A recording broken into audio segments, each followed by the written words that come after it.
Y ಎಲ್ಲಿ ಹೊಂಟೆ ಮರ್ತಿ ಅಂತ ಕೇಳಬೇಡಿ ಮರ್ರ. ಹೋಗೋತ್ತಿಗೆ ಹಂಗೆಲ್ಲ ಕೇಳಬಾರ್ದು ಅಪ್ಶಕ್ನ.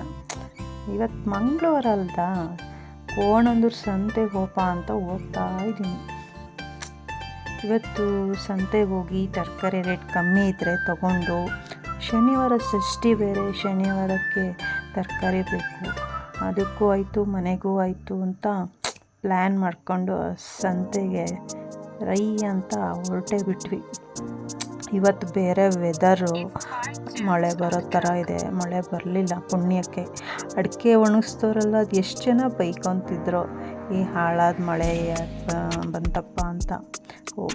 ಸಂತೆ ಹತ್ರ ಬಂದೆ, ಗಾಡಿ ನಿಲ್ಲಿಸ್ಬಿಟ್ಟು, ದೇವರೇ ತರಕಾರಿ ರೇಟೆಲ್ಲ ಸ್ವಲ್ಪ ಕಡಿಮೆ ಆಗಿರಲಪ್ಪ ಅಂತ ಕೇಳ್ಕೊತ ನಡ್ಕೊಂಡು ಹೋಗ್ತಾಯಿದ್ವಿ. ಎಂಟ್ರೆನ್ಸಲ್ಲೇ ಏನೋ ಬಟ್ಟೆ, ಕತ್ತಿ, ಅದು ಇದು ಅಂತ ಮಾರ್ತಿದ್ರು. ಪಾಪ 2 ದನಗಳು ಎಲ್ಲೋ ಒಂದು ಕಡೆ ತರಕಾರಿ ಸಿಗತ್ತಾ ತಿನ್ನೋಕ್ಕೆ ಸೈಡ್ ಗ್ಯಾಪಲ್ಲಿ ಅಂತ ನೋಡ್ತಾ ಇದ್ವು.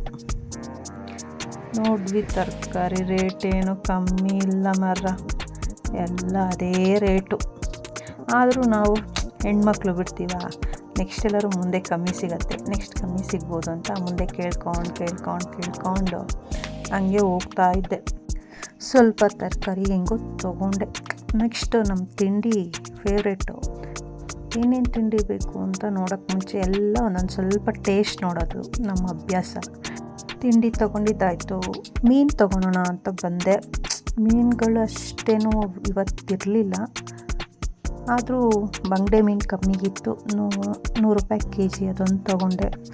ಮೀನು ನೋಡೋಣ ಅಂತ ಹೋದ್ವಿ. ಅದನ್ನು ನೋಡಿಬಿಟ್ಟು ವಾಪಸ್ಸು ಕತ್ಲಾಗ್ಬಿಟ್ಟು ಹೊರಟ್ಬಿಟ್ಟು ಮತ್ತೆ ಸಿಗೋಣ.